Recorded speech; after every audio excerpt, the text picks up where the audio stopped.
Wonder Woman. Wednesday. Oh my gosh, we're back! Temporarily. I am so glad to be with you guys again. I have missed doing this podcast. We are unfortunately on an unanticipated extended break due to an avalanche of complications. Death in the family, a hurricane, the rise of fascism, and I quit my day job to be a full-time actor, which, as we know, is terrible advice. For those and other reasons, our home has been utter chaos, but most of that has been winding down, so I've had a moment to breathe and get this episode out as kind of a check-in to let you know that Wonder Woman Wednesdays is still here. Now, we still have another life change in the works. It's big and it's going to consume the next couple of months, so I'm projecting that we will dive into Season 2 of Wonder Woman this summer of 2025. I'm hoping to have all the guests that we've had so far, plus I've talked to a few additional guests, but we've still got a lot of episodes to fill. Season 1 was just a half a season. So if you are a Wonder Woman cosplayer, please contact me. I would love to have you on this podcast. Just go to WonderWomanWednesdays.com and follow the link to the email. Now, let's get right to it.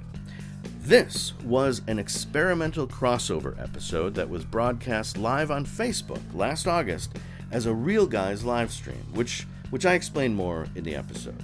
I'm posting the video version on our YouTube channel so you can see our lovely cosplay guest, Katie Maravilla, and her awesome outfit, and also my beer belly. Why not?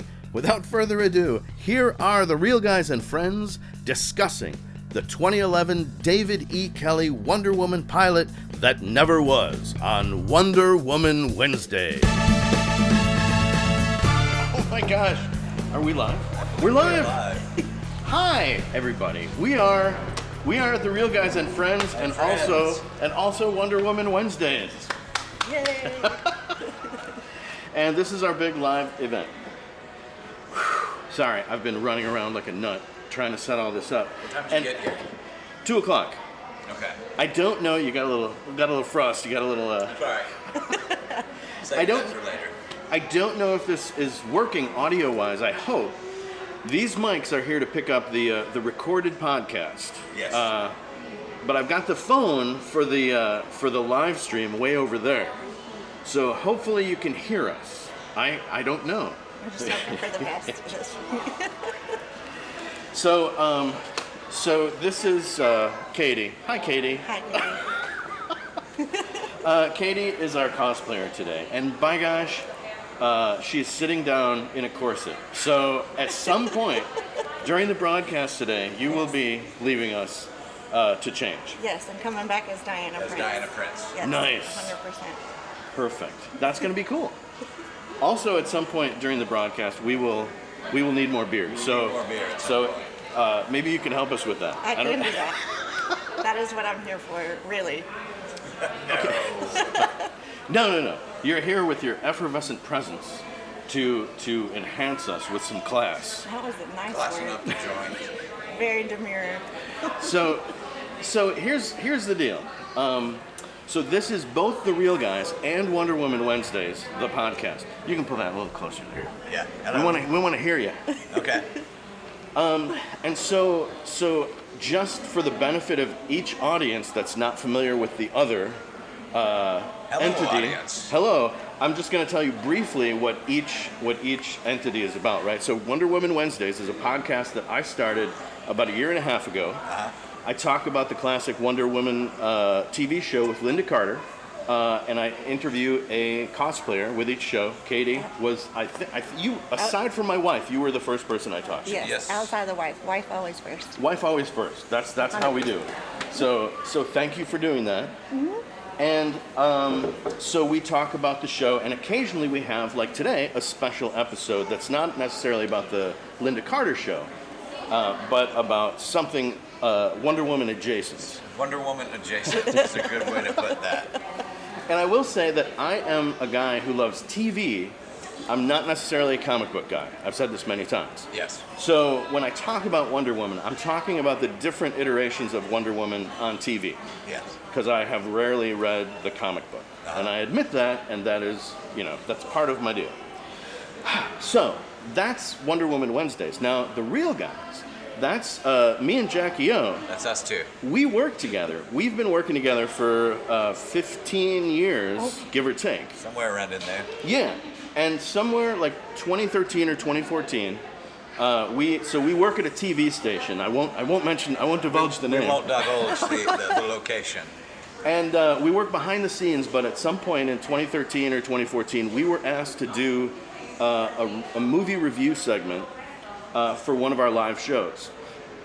And so we did that, and we were successful enough and got a sponsor. Off. That's right. So we got to do movie hosting on the weekends, like my idol Sven Gulli. We would host a 2 o'clock movie or 4 o'clock, I don't remember which. I think it was 4. The 4 o'clock movie on Saturdays on the CW affiliate. Yes. And we would do like sketch comedy. And we would do sketch comedy either related to the movie that we were hosting or related to a movie coming out. So like when Wonder Woman came out, we did a sketch with you. Yes. That was when I got to meet you. I think Jackie knew you before that. Yes. And that was through like SC Comic Con, is that right? Was that how we met? We knew each other beforehand. I think so. Yeah. I can't remember how. It's strange. That may have been the first time we actually saw each other in person. Possibly, yeah. Right Either on. way, rest is history. The rest They're is history. stuck with me now. Yes. Yes. Forever. Yes. Which is awesome. So Jackie, so we were on TV locally. Yes, we were. World famous. We were big famous stars. Until we got kicked off television. Yes. And they let us keep our day job behind the scenes, but so we started doing live videos here Yes. with fewer restrictions And than the where is FCC. here? What's that? Where's here? Well, this is the Cyclops Cidery and Brewery in Spartanburg, on St. John's Street. I almost let you field that when she asked. Stan I don't know had if the you know. hardest time remembering St. John's Street. He knew St. John, but he kept saying road, It looks like an avenue to me. avenue, way, anything but street. He would say. I've now started getting it right. I get it correctly. So we do our live video here, and we talk about movies and we talk about beer. So speaking of that, what are you drinking today? Me? Me? Yeah, I don't know. yeah. It's You the number can't remember. 16. It's the Golden Nugget. Pale, Oh, okay. Pale ale. Oh, I Pale almost ale. went Nice. that route. And what did you get? I got a pineapple cider. Nice. My go-to. Those are good. I have Adam's birthday suit. Ah, yes. Yeah, our friend Adam is slinging the drinks today. That's right. That was his birthday present beer. Yeah, and it's good. It's really good. It's an IPA. I like IPAs. All right. Milkshake IPA? Yes, it is a milk, and I don't usually like the milkshake ones, but Yeah. it's very easy on the milk. Yeah. So, okay, so here's the thing. When I say Wonder Woman adjacent, What are we we're- talking about? What we're talking about is the 2011 Wonder Woman TV reboot pilot. I used to call it the Adrian Palicki Wonder Woman pilot, but now that I've seen it, and I don't want to talk too much about the quality of this program, but I don't want to slander her by calling it the Adrian Palicki pilot anymore. So I'm going to call it the David E. Kelly pilot because he's the writer and producer responsible for this piece of work. For this Exactly, yeah. steaming heat. So as I do, so before we get into the details of this wonderful pilot, as I like to do on the podcast, I want to talk a little bit about the world that existed when the pilot came out. Okay. This pilot did not actually come out, but it happened. Like, Yeah. it got to a test audience. That's as far as it got. And so we're talking about, it came out at the beginning, or it was completed in the first half of 2011. So I want to talk about 2010, because that's, I think, the year that, when we're talking about the environment from which this was birthed, Yes. that might be what we're talking about. This was birthed. So very quickly and briefly, 2010, right? So politically, it was the second year of the Obama presidency, where he introduced in March and signs, I think in October, the Affordable Care Act. That was like one of the big things that happened that year, especially for Mr. Obama. That was a big deal. Also, that's kind of a big thing. Yeah, and speaking of politics, that's when the Tea Party was growing. They had their first big national convention that year. Which, funny enough, they originally called themselves Tea Baggers, but then 15-year-old boys snickered whenever they would call themselves that, and they changed their name to the Tea Party. Yes. An illustrious history, those Tea Party people. Also, the don't ask, don't tell policy for the military was in and out of the courts all year, and finally was repealed by a special congressional bill towards the end of the year. That is, well, I don't want to get into politics too much, but I believe that came from the Clinton presidency, strangely enough. It did. It did. So in January, Citizens United versus the FEC, the Supreme Court rules the First Amendment prohibits the restrictions on political expenditures by corporations, associations, and unions. So Citizens United is something that still affects us today. The Winter Olympics took place in Vancouver that year, in February. In March, Catherine Bigelow's The Hurt Locker wins at the Oscars, tying the number of nominations with Avatar. Everyone has opinions about Avatar. Yes, yes, they do. And some of those opinions are negative. Some. What do you think of Avatar, Katie? I always go to the Last Airbender Avatar. I have to be told it's Blue People Avatar. The Blue People Avatar. The Blue People Avatar. I love the Blue People Avatar, I will say. The first one, yeah. It was all right. Oh, yeah. It was all right. That's the kind of glowing endorsement it needs. It was all right. Okay, the Dow. The Dow crashes 1,000 points over the summer as the country is still struggling out of the subprime mortgage crisis from 2008. So we're still like swimming in that 2008 crash. Also, the this is in April, the Deepwater Horizon explodes in the Gulf of Mexico, kills 11 workers, and results in the worst environmental disaster in U.S. history. We call that the BP oil spill now. BP oil spill. Okay, yeah. I was thinking. But at the time, it was the Deepwater Horizon, which sounds pretty ominous. I think wasn't that a movie? I think it wound up being a movie. But it sounds Deepwater? Deepwater was one. Yeah. Event Horizon was Event Horizon, that's what I'm thinking of. No, but yes, that's the movie I'm thinking of. But they did. You have to follow his mind. Fair enough. It's all over the place. Okay, a new social media platform is launched in July called Instagram. Crazy. Ow. I didn't know we were going to discuss our ages here, Stan. Well, we're getting there, because I want to ask what each of you was doing in 2010. If you want to disclose that, you don't have to. Kindergarten. In August, the last U.S. combat troops leave Iraq, and Obama declares at the end of combat operations in Iraq. And that's important because it comes up a couple of times in this pilot. Yeah. Like, specifically, they talk about Abu Ghraib, they talk about torture, and there's just something about the script that I feel like it was developed over a number of years while the Iraq War was still going on. Don't they mention the Patriot Act in this? They do. They talk about the Patriot Act. The whole thing about, there's a lot about, at least for me, maybe it stood out for me, a lot about torture. Yes. And whether or not torture is a legitimate way to get intel. Yeah. And that was a discussion that people were having in like the second half of the aughts, like from the middle of the, like 2004 is when the Abu Ghraib scandal happened.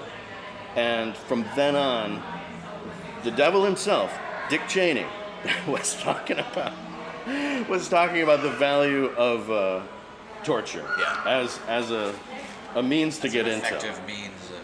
And I'm not wise enough to comment on whether or not that's okay, but I will comment on whether I think it's okay to say Wonder Woman thinks it's okay. Because I have an opinion about that. I do have an opinion about that. I do have an opinion. Okay, so that's kind of the world at large. Movies that were big that year: Avatar, we mentioned, Iron Man 2, Despicable Me, Toy Story 3, Salt, Machete. Biggest movie of the year, in my opinion. Yeah, best. Shutter Island, Sherlock Holmes with Robert Downey Jr., The Expendables, The Social Network, The Blind Side, Predators, Kick-Ass, and Black Swan. That's a pretty good year for movies. Yeah, it was. And It for was. Robert Downey Jr. too, apparently. Yes.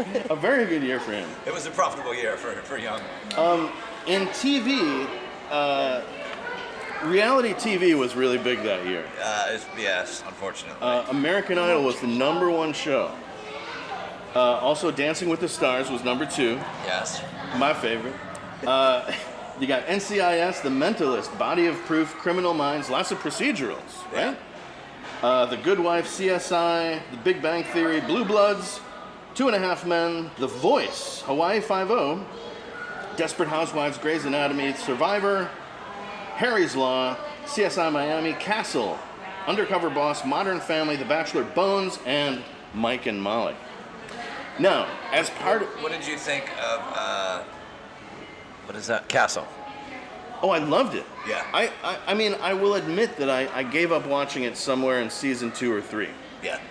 It didn't hold my interest, but I loved it, partly We love because... seeing Nathan Fillion again. Yes, I was so glad he had work. I want to support him. You know, put money in that guy's pockets. So, yes, yeah, it had to do with Firefly. Okay, so also, I normally do music, like what was big in music that year, but I looked at the top 20. I didn't recognize one song. Okay. And I only recognized like 3 names, like Katy Perry, Lady Gaga, and Pitbull. I just saw a meme today that Justin Bieber was making it big in 2010. He was Was he? just getting started. Oh, The Biebs. congrats on the baby or whatever. That's right. He's Right, having. yeah. That's why he was in the news. Yeah, he's having a baby. The Biebs. Okay, so that's. My mom will be happy. Do you remember anything about music No. back then? I was actually getting married and having my son, so I was just miserable Oh, that year. Okay. Just being big. That was it. I did binge watch a lot of those shows during that time, though. Oh, yeah. They're bingeable. That's fair. I contributed. Yeah. So in 2010, so I was 43, and I was in the best shape of my life. I was like 40 pounds less than what you see before you right now. And it was because, so I was working at a regional theater, the Commonweal Theater in Lanesboro, Minnesota. And so I was just doing theater all year. But So meals were few and far between. there was that. I was actually waiting tables, so I could get like discounted food. But Yeah. but I was in a show where I had to be like almost totally nude on stage, and nobody wanted to see that.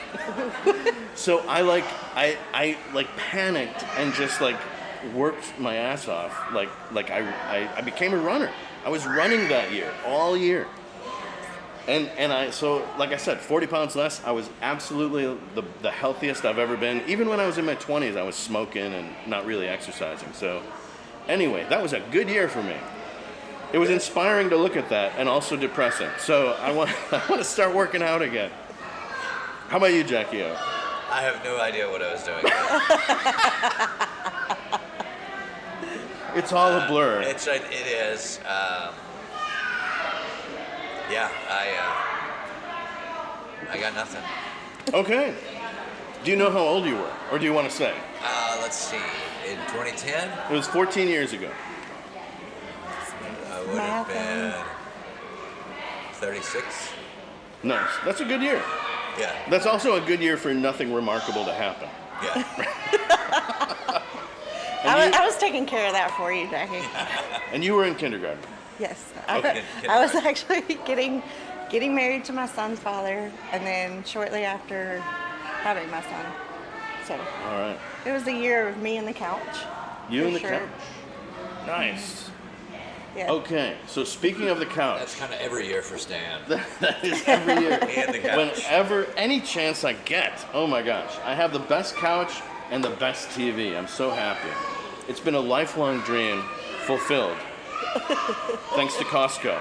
All right, so we're going to talk about this thing, this episode, this Wonder Woman 2011, right?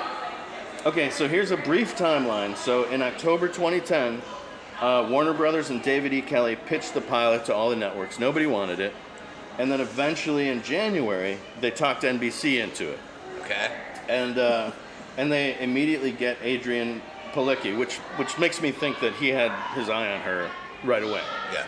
Which I don't blame him for. I think, No, she's gorgeous. yeah, once again, I don't want to talk too much about it at this point, but I will say, with a different script, she would have been a fantastic Wonder Woman. Yes. You know? She could have been. Yeah. So the remaining cast was hired in March. Also awesome. I love the whole cast. I will tell you that. I was a big fan of some of the surprises I got watching that. 100%. So the production, they work on the production in March and April. They show it to test audiences. By May, the whole thing is killed. It's tanked. NBC says, let's not show this to anybody else. And in fact, like when In fact, the test audience was shot soon after, just so no one could.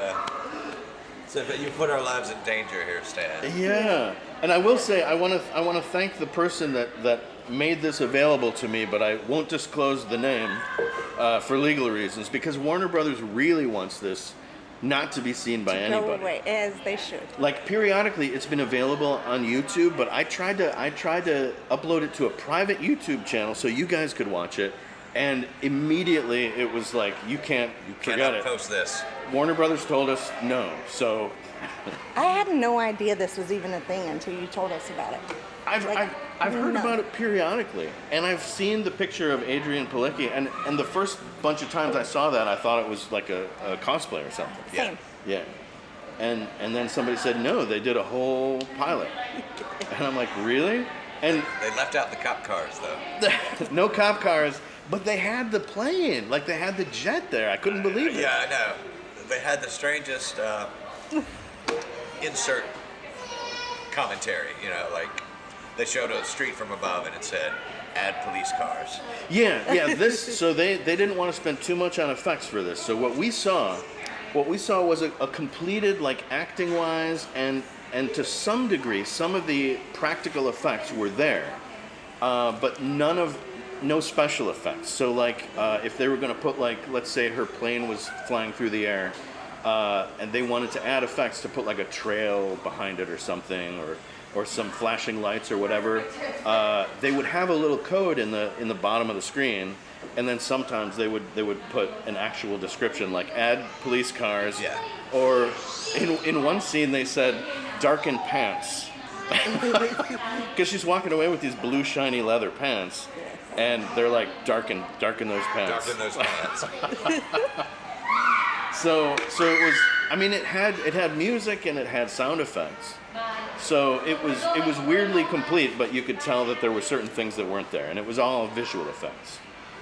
So okay. So as I said, the guy responsible for this, David E. Kelley. Okay. What else has he done? So he's a producer writer. He's done L.A. Law. That was one of his big things. Doogie Yeah. Howser, Picket Fences, Chicago Hope, Ally McBeal. This was the big thing right before this was Ally That's the McBeal. one. Yeah. The Practice, Boston Public, Boston Legal, Harry's Law, The Lincoln Lawyer. You might see a theme here. He's an actual lawyer. And so that's why he's written all these law things. These law shows. And it's weird that he's a lawyer, because if you analyze this particular episode, it's about flouting the legal system. It's about taking the Constitution and, like, throwing it in the fire. Yes. You know? I mean, I get ahead of myself. I'm sorry. I'm sorry. Okay, so the director, Jerry Reiner, he's from Friday Night Lights, which is where Adrian Jeffrey. Palicki comes from. What's it? Jeffrey or Jerry? Jeffrey, I'm sorry. I think I said Jerry. I was It's like, Jeffrey. wait a minute. So Adrienne Palicki obviously got the lead role. She's from Agents of S.H.I.E.L.D. That's where I know her from, really. And the Orville, she's done that. Oh, yeah. And she comes from Friday Night Lights too. And so Etta Candy, which is like one of the, other than Steve Trevor, Etta Candy is one of the only names they pulled from the comic. I mean, she doesn't resemble that character in any way. She is Diana's assistant, but that's Tracy Toms, and she's from Rent, The Devil Wears Prada, Death Proof, and so she was in Death Proof with Zoe Bell. And Zoe Bell, of course, is one of the great stunt people in the world, and the way I learned about Zoe Bell was she was in the movie Double Dare with Jeannie Epper, who was the original Wonder Woman's, one of her main stunt doubles. Oh. Double Dare is a great documentary. She was basically Zoe Bell's mentor when she came to the United States, after she had done Xena. So there. So there you have it. So there it is. Okay, now she called Carrie Elwes her CEO. She appears to be the CEO of this company, but I think she's the owner and president, and then Carrie Elwes is the CEO. Mm-hmm. Is that how you figured this? Well, she says in the scene with Elizabeth Hurley, "This is my CEO, Yeah. so and so." So he has to be the CEO, right? Right. Because David E. Kelly said so in his little Yeah, script. in this little script. In this little script of yours. So, and you know Carrie Elwes. He's Princess Bride, Robin Hood, Men in Tights, Saw, all this stuff. One of the interesting things on his IMDb is like he mostly plays Americans, but he's British. Yeah. Right. And I will say that maybe it's because I know he's British, but I could kind of hear his like weird sort of American accent in Yeah. this. It was weird. Yeah. 100%. It took me a minute to catch that it was him because of that. Exactly. You know? Yeah. I'm like, the guy I'm looking at looks exactly like Carrie Elwes, but he sounds weird. Well, I will tell you, part of the reason I think that it was hard to recognize him, like I was not aware of this in 2010, or 2011, but these hairstyles are terrible. Like, how do you make Carrie Elwes look like a goofball? Like he's a handsome dude, and with that hair, I think it was the hair. It was that, but the accent too. Like I legitimately had to stop it and go look it up because I kept going back and forth. Yeah. As On to a whether or theory. not that's him. Yes. Yeah. And the guy who played Steve Trevor, his hair was like unacceptable. It really was. Unacceptable. Like it was not a crew cut. I don't know what it was, but it looked like he was like a young high school football player Yes. who'd come out of the shower and hadn't attended to his hair. That's what he looked like to me. Was that the style then? I think it was. That's what, like I think I missed that because like I had my own hair problems, but it was all related to theater. So, My own hair problem. my own hair problems. So Steve Trevor, that was Justin Bruning. He was Jamie Martin on All My Children for a very long time. Also Cal Maddox on something called Sweet Magnolias. I don't know what that is exactly. But guess who was in this? Pedro Pascal. Pedro Pascal. That was a lovely surprise. Yes, it was. I was like, you know what? Now you really have my attention. Yes. Yeah. That was great. And so, of course, we know him from Narcos, Game of Thrones, Mandalorian, Last of Us, and Wonder Woman 1984. Yes. Had he done anything before this, or? He had done... Little things here and there. Yeah, like none of this big stuff. I tried to take note of that, but I didn't actually write it down. Okay. It's He had- one of those but things he was around. I'm sure I'll remember. Yeah, exactly. And of course, the beautiful Veronica Cale is played by Elizabeth Hurley from Austin Powers, Bedazzled, and Passenger 57. I was even loving seeing her in it too. She Yeah. plays a good villain. She's a Yeah. great villain. And I will say, out of, for all my problems with this script, I love that she had a female villain. He did that right. Yes. Like, you have to start her off with a female villain for sure. Who am I missing? So the stunt people for the fight scene, which was one of the highlights for me, the fight scene. So Wonder Woman's stunt double is Shauna Duggins. She was the stunt double for Cameron Diaz in Charlie's Angels in 2000, and Jennifer Garner in the current Deadpool Wolverine movie. Oh. Oh, Okay. She's Jennifer Garner's stunt double. kicking ass. Yeah. And Elizabeth Hurley's stunt double is Jessie Graff, and she's been doing stunt work since Live Free or Die Hard in 2007. And she was Adrian Palicki's stunt double in Agents of S.H.I.E.L.D. and did stunts for the 2017 Wonder Woman and was Gal Gadot's stunt double in Wonder Woman 1984. So, great stunt people. I love that they're all attached still to the Wonder Woman. Yeah, absolutely. All right, well, my gosh, we've only now gotten to the relevant conundrum. How are you both doing? I'm out of beer. So. You're out of beer. Oh my gosh. And you're I'm almost uncomfortable. out. And you're uncomfortable. Okay, so how about this? I will go over the synopsis of the show, which you guys already know. Yeah. And you go get a beer, and why don't you change into something? I'll come back as Diana Prince. Yes. I'll do that. Perfecto. All right. And just talk to yourself for a minute. I'm sorry, it's just me, you guys. Okay, so very briefly, and I'm sorry I don't have my glasses, but I printed this in big letters so it'd be easier to read. Okay, so here's the description of this plot. We start out in a low-income neighborhood, a family celebration for a teenage boy named Willis getting accepted to college. He gets an acceptance letter. He suddenly collapses, bleeding from his eyes. Very shocking, even for a TV show. Meanwhile, on Hollywood Boulevard, Wonder Woman chases down a super-fast perpetrator. She lassos him by the neck, yanks him back, sticks a hypo in his neck, and takes some blood from him before sliding him over to the police. And she literally kicks him over to the police, and he slides across the pavement. Wonder Woman returns to the headquarters of Themyscira Industries, a large corporation which she runs as the CEO. Well, this description, which I borrowed partly from Wikipedia, says she's the CEO, but we were just talking about Carrie Elways is the CEO, so she's the president and owner, I think. She does that as her alter ego, Diana Themyscira. Themyscira Industries owns and operates the concept of Wonder Woman as both a privately run crime-fighting operation and for marketing the image of Wonder Woman as a role model to the outside world through marketing. Interesting. There are some similarities there to Batman, to Iron Man, but we can talk about that. Exhausted from being her own president and owner, she decides to create a third identity for herself, Diana Prince, so that she can live alone as a cat lady, creating an ancient-looking Facebook profile and watching romantic comedies. So as she watches The Notebook with Ryan Gosling, she has a flashback of dumping Steve Trevor in Washington, D.C. Yeah.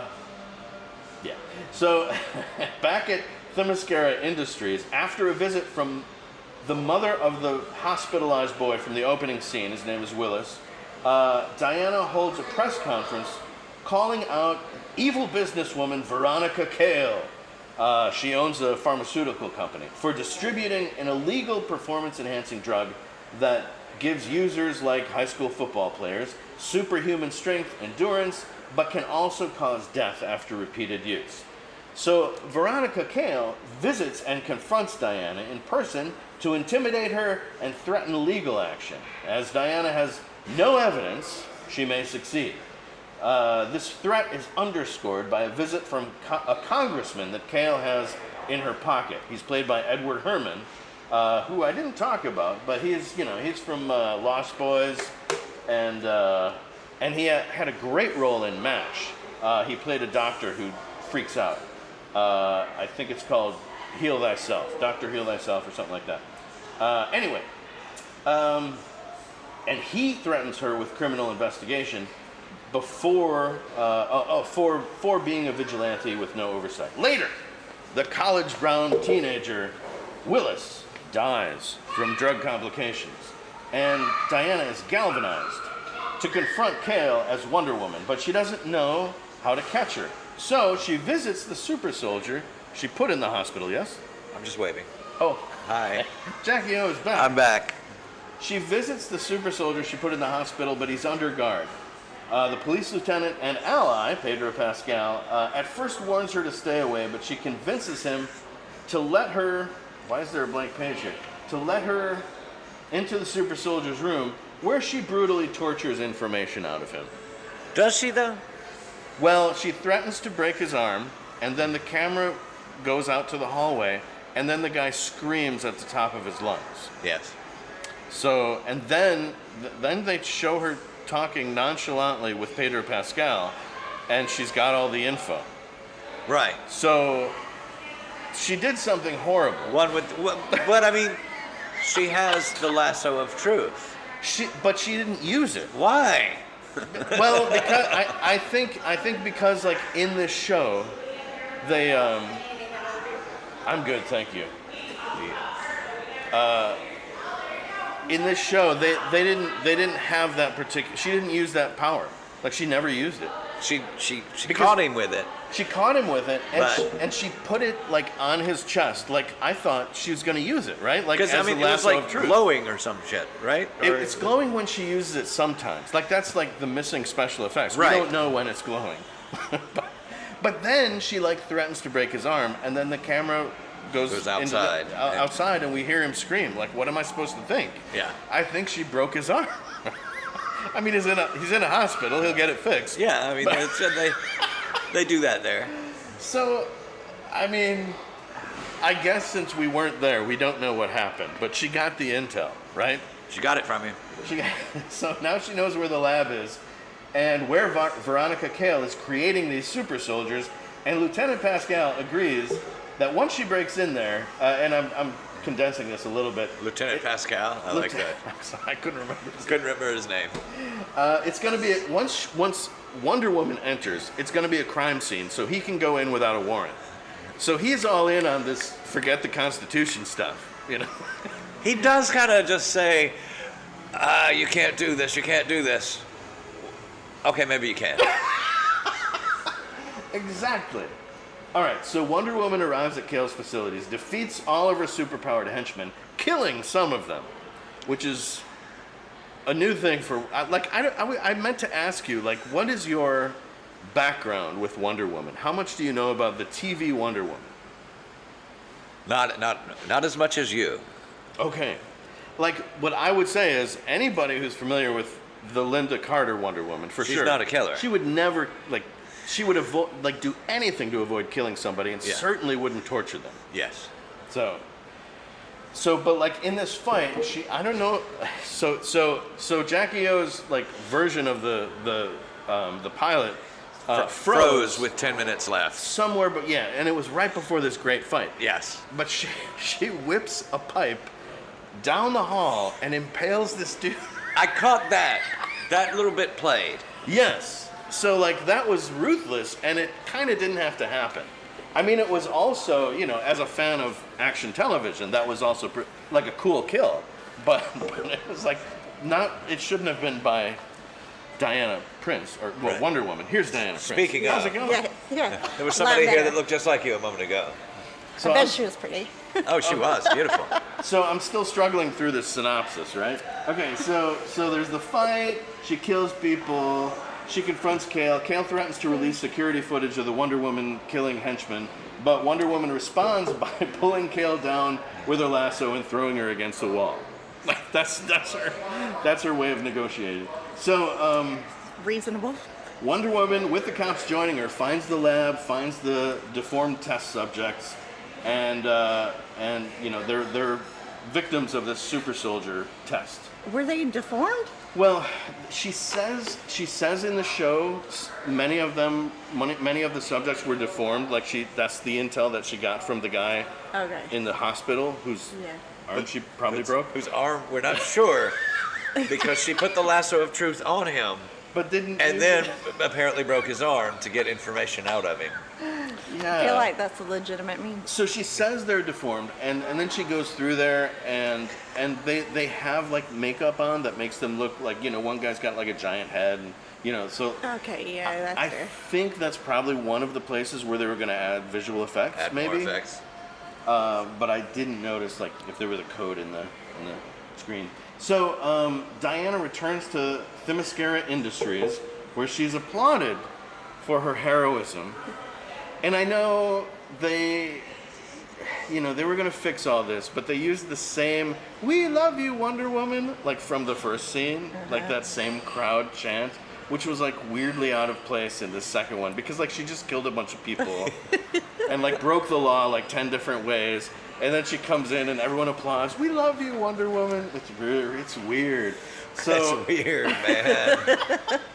and then Edda's like, "Unfortunately, you still have a lawyer here from the Justice Department that's going to talk to you."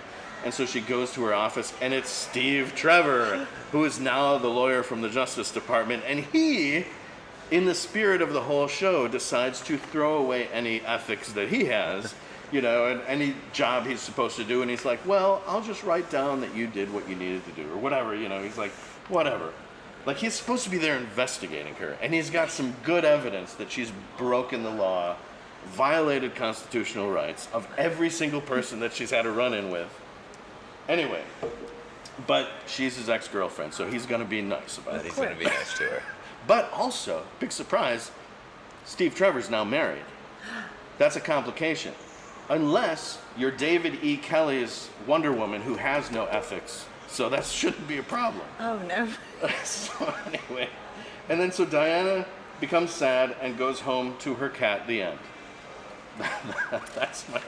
That's the synopsis. Okay. I mean, that's very, very valid one, too. That's concise. All right. So, as I mentioned, after an unsuccessful testing with audiences, NBC drops this project before the May pilot. The pilot was scheduled for May, but they killed it. Adrian Pilecki and Pedro Pascal, in interviews, both said they were really sad that this didn't happen. Yeah. Which I can see. I mean, they had good roles, and it would have been terrific for them. And David E. Kelly says he admits some missteps, but feels they could have corrected it over time. If they would have been given the chance. And then it was just 6 years later that Warner Brothers releases the Gal Gadot film, directed by Patty Jenkins. There it is. So, Jackie O, Katie Maravilla, what did you think of this? It's okay, we used your name, right? No, Yeah. Oh my gosh, I'm sorry. Yeah, no. Diana Prince. So definitely during her speech where they were talking about her action figure, Right. Yes. as a woman myself, I was like, okay, I had to stop, go see if a man wrote it, because it definitely, like, I got what they were trying to do, but it did not come from a woman's perspective, and I was like, this is probably why it only made it this far. Right. He gave it his best shot. He did. So there's a boardroom scene where they're talking about the merchandising. And I get it that, I mean, it's an interesting idea that the merchandising funds her crime-stopping operation. That's an interesting idea. So, but they're marketing this Wonder Woman action figure, and it's very voluptuous. Mm-hmm. And she's like, I didn't sign off on this. She looks, like, this is ridiculous. Like, how much do you want to objectify me? And so there's this big argument between her and Carrie Elways about it. And so that's what you're talking about. Yeah, it was, because it was already having that theme going through it in the beginning, and that scene in particular, I was like, okay, this makes a lot of sense. He clearly did not get a lot of input from other women that actually went through things like that. I think the ideas that they had behind it, how she has the 3 different identities, good idea, good concept, poor execution. Mm-hmm. I feel like with the cast that they had too, I mean, who doesn't love Pedro?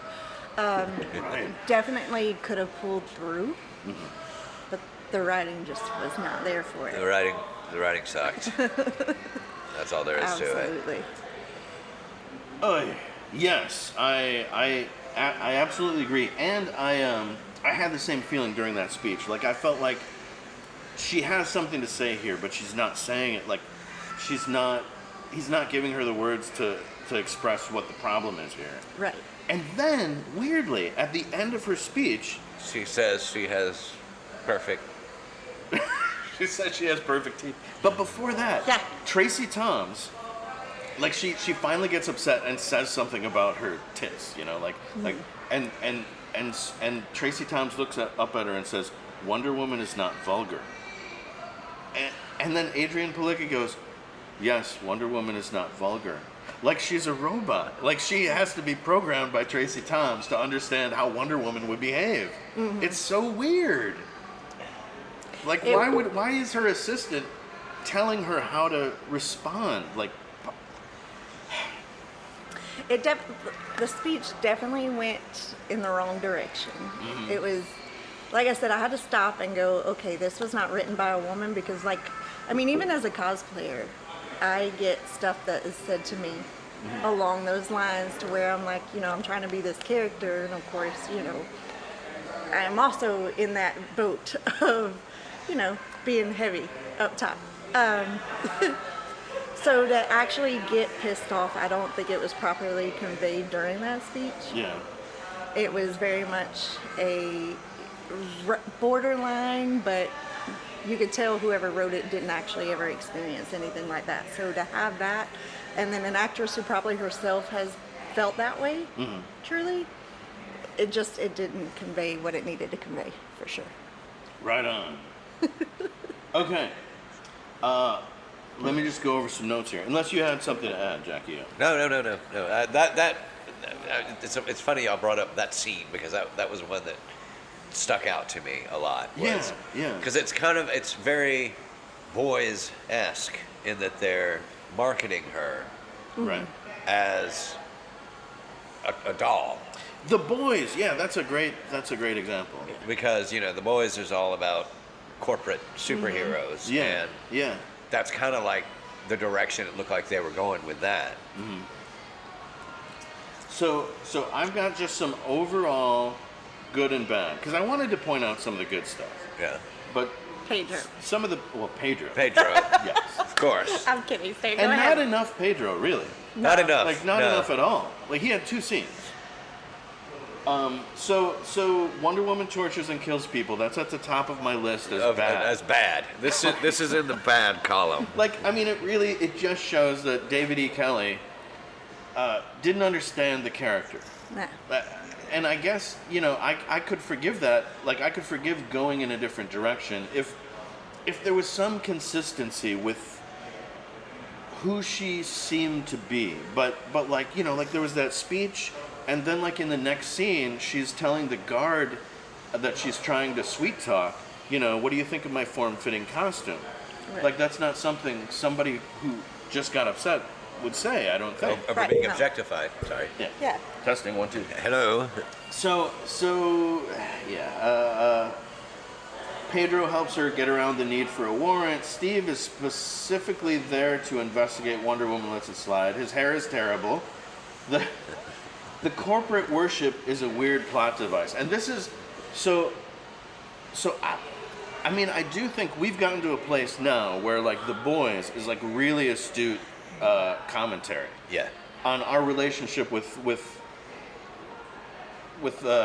of things. corporate, the corporate ownership of things that are in the social arena.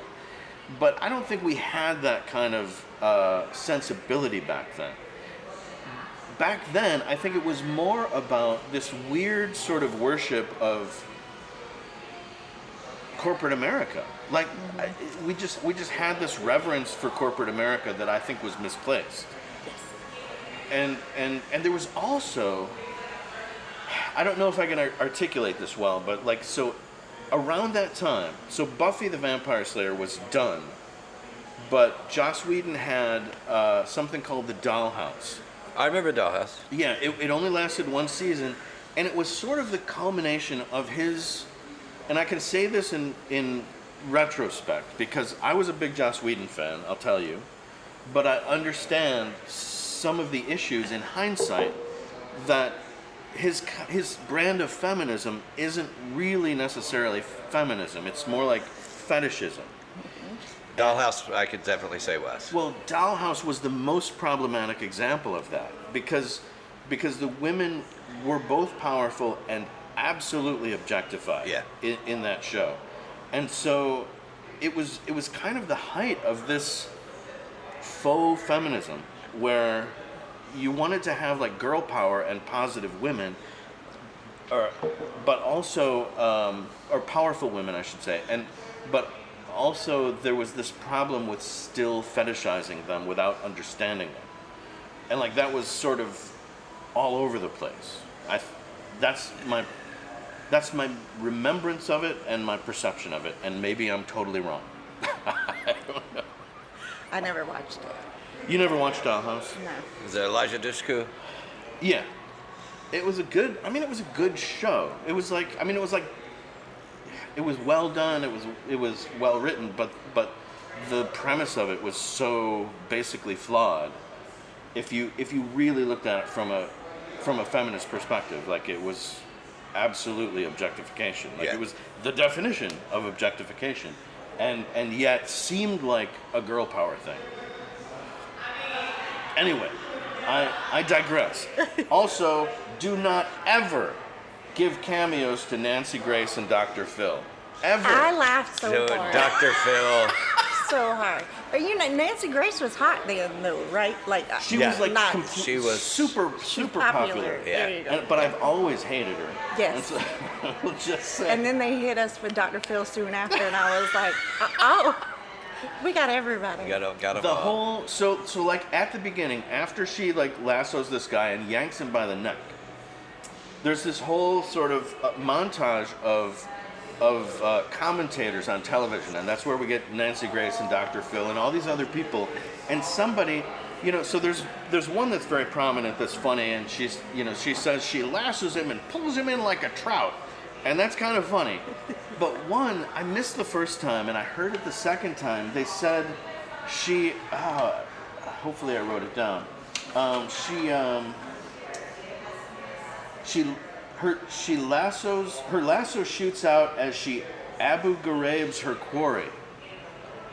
And Abu Ghraib, like I said, in 2004, I think, was a prison in Iraq where Americans were accused and convicted Of torturing. prisoners. Like, it's a really dark reference.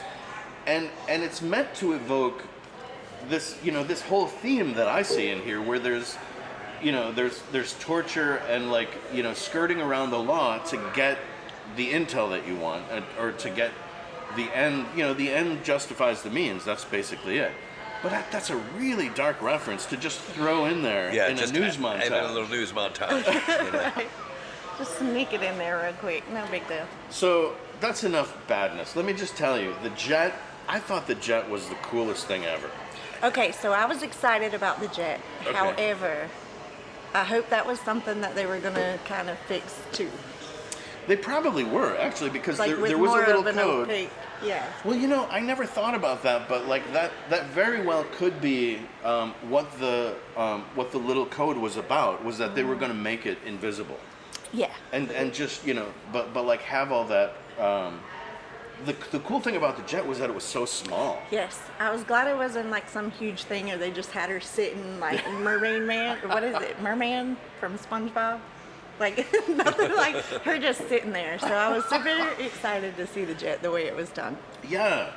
So I love the jet, and I didn't think about that until you said that. But they were going to make it invisible. I'm sure of it now. I hope Because so. why not? I mean, That's what it's we supposed to practically have that technology. And in fact, it was a little bit shaped like, what are those fighters that are like, they look like a big Tesla. They're, they're meant to repel radar. I don't remember what they're called. be. Nah, They were never- big back in the day, but people don't talk about them anymore. Stealth Probably- bombers? Stealth bombers, yeah. Must be because they're invisible now. We could only hope. We can only hope. I love the fight scene. That was the highlight for me. The fight scene. It was really good. It was really good, and the cool thing about it was that the effects weren't there yet. So you kind of got a tutorial on when they needed like harnesses, when they had people Because sometimes those harnesses and wires aren't just to make people like fly, but they're just to keep them safe. You know, like keep them safe while they do some flip or something. Right. But it was super cool. I loved it. Yeah, I definitely, I had to stop and go back because I was like, is that harnesses I'm seeing? And then, because she was up on the trailer at that point, or on the top of it, wasn't it? Yeah, I believe she so. was up there. Yeah. Yeah, But they it was had- really interesting to see, and I love their incorporation of her lasso. Yes. Even for the time, it was really well done. Yeah, I will say that. So for all the complaints about the lasso of truth not being like a magical implement that she used, Right. she used it as a weapon really well. Like that was really effective. And which they didn't really get to do in the TV show. She would occasionally use it, but she used it like frequently during one fight, like just whipping it around and stuff. It was very cool. And of course, as we've mentioned, the cast is phenomenal. Pedro Pascal. Except, I don't know, I didn't love Steve Trevor. He was too young. He was very much, he gave me baby vibes. I was definitely, yeah. And I get, they were probably doing a thing where they were like using a younger audience or trying to draw a younger audience, but like he was just too young looking to be Even for her, as gorgeous and young as she is, in it just still seemed off. Like the match wasn't there, Yeah. for sure. Yeah, that's a great observation. There was no chemistry at all. And as I said, with a better writer, a better pilot, I think Adrienne Palicki could have been a great Wonder Woman. She Yeah. hit the park. She was beautiful. Yeah. And she had, even though her character was written to have no empathy at all. Hey guys! Hello. Are you filming? Yes. We're filming. Come on, join us. What the hell? Oh no, that's okay. I'll wait till you're done. Okay. It's Jess. So even though she was written to have no empathy or moral center, Adrienne Palicki still had this kindness about her that I think is essential for any 100%. person who plays Wonder Woman. When she did the Diana Prince piece where she was at her apartment and building her Facebook page and stuff, you could tell she really wanted to channel that a lot more. Yeah. And I think with the right writers, she would have been able to really encompass that character like she should have. Yeah. So it was hard to watch just because she can do it and she fits it physically, and then just she wanted more. Yeah. And she still had the badass touch. Yeah. Like she was still able to whoop ass. Yeah, absolutely. Nice. Like that's definitely something that Adrienne Palicki is like excellent at. Like she's played great action characters for sure. For sure. She's got the power. She's got the power. I have a few more notes, but like, how are you doing over there, Jackie? I'm good. I'm sorry. I had to deal with something Okay. quickly on my phone. But you don't have to leave or anything. No. Nothing like that. Okay. No, And no. how are you doing? A lot better now. More comfortable. More That's comfortable. great. All right, so I have just a few more observations that I just want to whip through here. Yeah, she actually she sneers in the opening scene. Like she's the crowd is yelling, "We love you, Wonder Woman," and she gives a sneer. Like that's how they want to open. Like her first line is, "If I hand him over to you, he's going to lawyer up," she says to the cop. So her first line is about, "I want to flout the law. Yeah. The justice system sucks." It was immediate no. Yeah. I was like, what has Stan got me watching right now? And then she walks away. The crowd's yelling, "We love you, Wonder Woman," and she sneers. And that's like, and you can tell it's this iconic walk that they're trying to film, to get this great look. Because, her hair is flowing and everything. I like that they chose the pants too. It was nice to see the pants. Yeah, so they did this thing where, she wore the pants through. She had these blue pants, right? And in the photos that a lot of people have probably seen, she has blue boots, but she had red boots in the show. Right. And she had those blue pants, and she had them all the way through until the final fight, and then she had shorts on. Yes. But those pants were cool. You needed room for the activity. That's right. The flexibility needed to be there, and pants just don't give that. You gotta breathe. What's going on in there? I'm still good. Are you? I think so. Why, do you need another one? Yeah. Go ahead and, well, here. Chug it, chug it, chug it. Yes. Stand. Thank you. This couch is Okay. gonna swallow me whole. Mick Ultra. I gotta settle down here. Watch his figure. Mick Ultra. Yeah, that's right. My 94 figure. calories. I gotta go back to that 40 pounds ago in 2010. So there's something that where she like really rolled her eyes at like, oh, she says to the mother, so the mother of this teenage boy who's a victim of this drugging, who she says, the mother says, I want to kill Veronica Cale. I want to kill her. Yeah. I know that's terrible, but I want to kill her. And Wonder Woman says to her, I know you want vengeance, but let's leave that to me. Yeah. I'm kind of good at it. Yeah, that whole scene was really weird. Like, one, I can understand the mother expressing the anger and the hatred and the violence, but even just the way it was done in this, I want to kill her. Like, they're plotting a murder. Yeah. That was premeditation. That was Yeah. not like I'm acting out of emotion right now and like, yeah, I'm gonna kill her if I ever see her on these streets kind of thing. It was not Wonder Woman plot with me. Oh, okay, so here it is.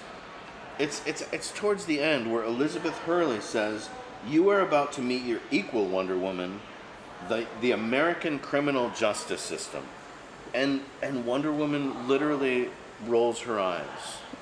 Like, oh, I was the honestly- American justice system. I was waiting on the CSI thing of they'll meet me first.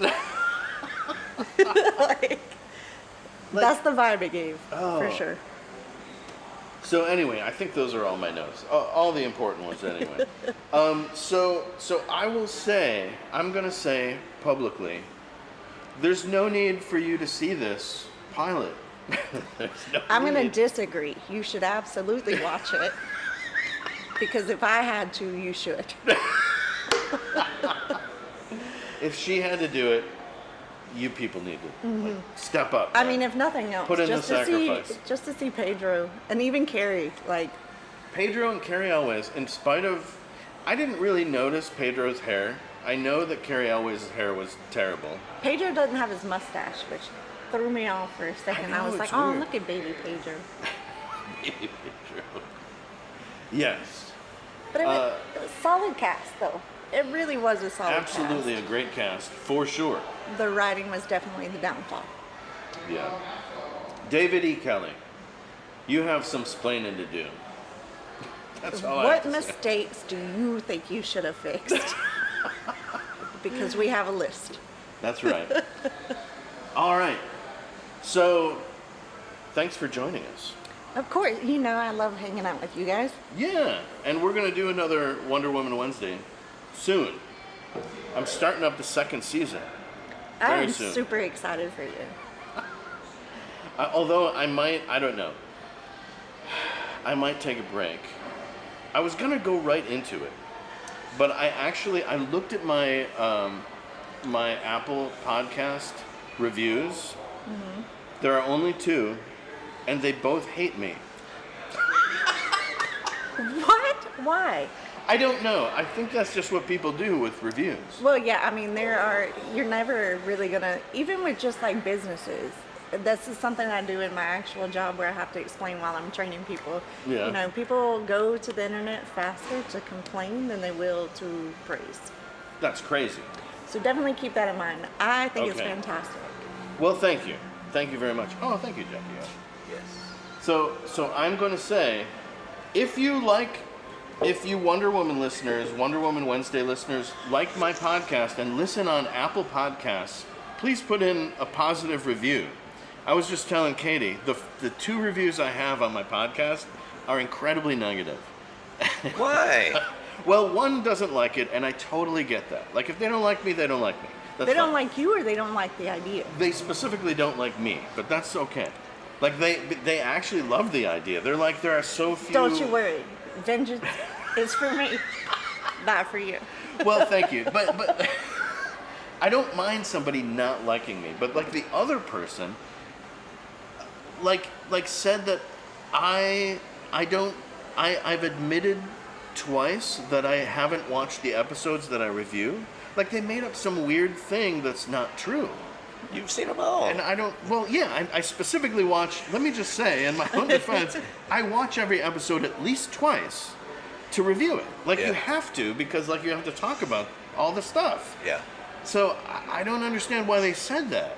They're like, don't listen to this podcast because he admitted twice that he doesn't even watch the episodes that he reviews. And I'm like, how did you get that information? Well, that's so weird. That is, I was Like- literally, it's Like, so why weird. make stuff up? Anyway. He comes with notes, ladies and gentlemen.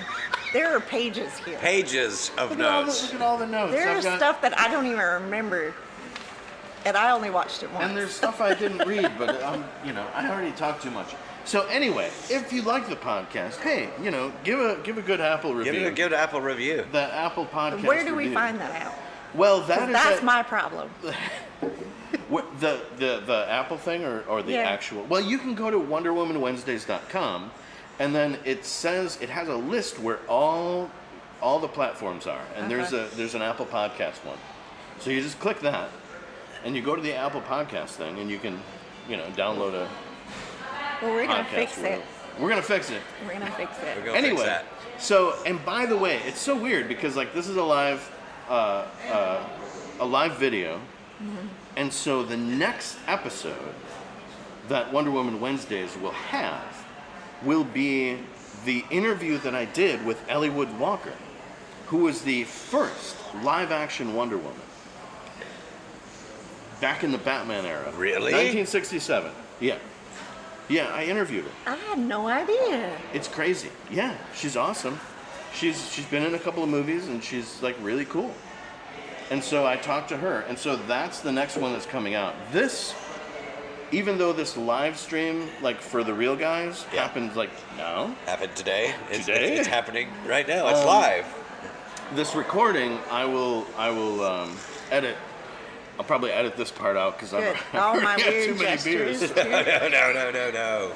No. We're just getting started, man. What are you this- talking about? This part will be broadcast whatever they call. Oh, whatever podcast. those kids say. Whatever the kids say. Whatever the kids are saying in these like days. in a month. So that'll be after the Ellie Wood Walker thing. Yeah. And then theoretically after that is I'll start the second season, and my wife and I will do the first episode of the second season of the Linda Carter show. Yeah. I love it. And then it goes on from there, perhaps. What about what are your plans for Comic-Con Junior? Do you have any? I don't, but we should go. When is it? October? October. When in October? Not the end, right? You're asking a lot. The only thing is I have a thing at the first weekend of November. I have to be with the Charlotte Geeks. Oh yeah.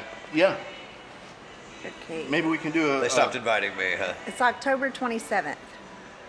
That's probably the weekend before. That's Halloween weekend. They haven't stopped inviting you. Okay. I'll make sure that they invite you. Okay.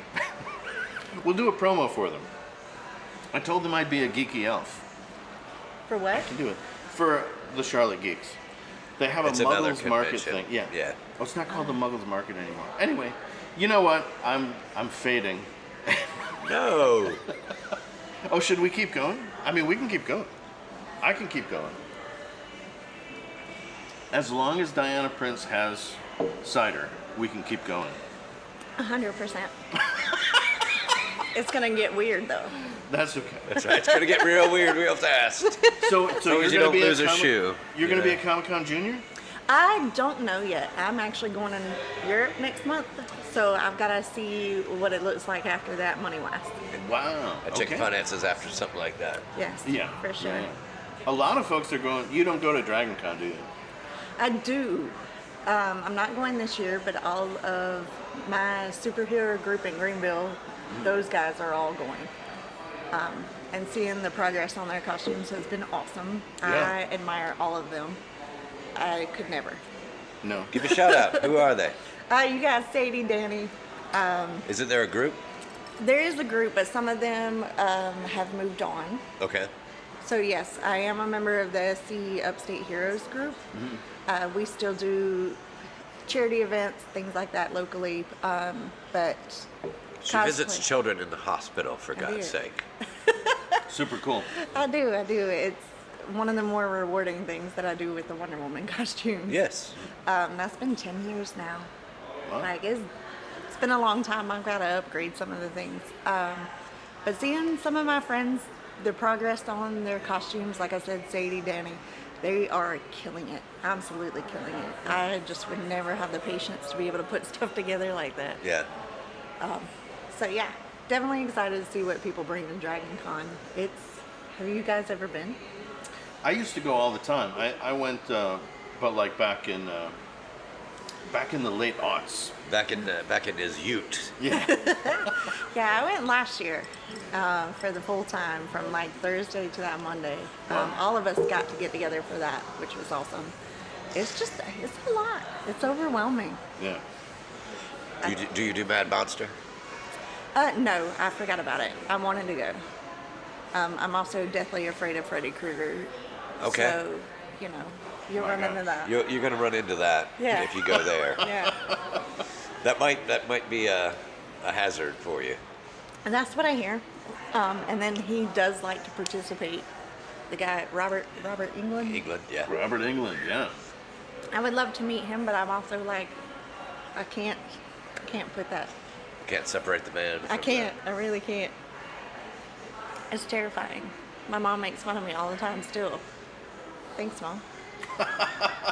She's probably watching because, of course, she loves you guys. But Yay! All right. Leave a positive Apple review, please. I'll teach you how to later, Mom. All right. Well, my gosh, thank you guys. This was great. I had a lot of fun. We'll do it again. We'll see how the audio went. I'm a little worried about the audio because the phone is way over there. It's all right. People are commenting or something. I hope they're not commenting that the They're audio. commenting that the audio sucks. We Can't can't hear hear you you. guys We can't at hear all. you. We see very your sorry. mouths moving. Here's the problem. We should have gotten Joe Young to do this. Mighty Joe. Mighty Joe. He would have helped me with this equipment. You guys, you wouldn't believe this weird setup that I've got. The recording, I've got a laptop here to record the audio, but like the mic for the live stream is way over there. And there's a light right here that's you probably can see in my glasses, which you haven't mentioned anything about. Oh my god. I noticed, glasses. but I also was like, I haven't seen you in years, so I didn't know if I was just late to the party. Tuesday. Wow. Tuesday is when I you got came these. in, You I look thought, super smart now. Do I? Yeah, and then you've already got the little I've got the little. point down. Yeah. Just don't be like me and leave your glasses in the car because I can't see anything. do you feel like you can There see better? are individual whiskers on your face. It's not just like a gray blob. Fantastic. No, I can see a lot better with them. That's great. Yeah. Awesome. How are you? Do you want to talk about your CPAP? You don't have to. No, I don't. I'll So talk that's about where mine. we are now. I love my CPAP. Yeah. Yes. How do you not like It's complete- all in the mask. You just have to find the right mask for you. Like everybody has a different one. Yeah. You find the right one and you'll sleep like a baby. I don't know. I have yet to sleep with that damn thing on. Yeah. Sorry. Meanwhile, Meanwhile, I in just the land snore of the young. in my bed alone. I have no one to tell me that I stopped breathing in the middle of the night. I don't know. Who knows? All right. So thank you for joining us. This has been a weird experiment, and we will assess afterward if this was even like worthwhile. But I think it was. I My enjoyed gosh. it. It was worthwhile for me. I got to hang out with you guys. Yeah. That was That's awesome. all that counts. Yeah. All right. Well, thanks for joining us. We are the Real Guys and Friends. Fix the Apple reviews. Yeah, please do. Come on, guys. Wishing you peace Love. and Vengeance. Oh, wait. perfection. All right.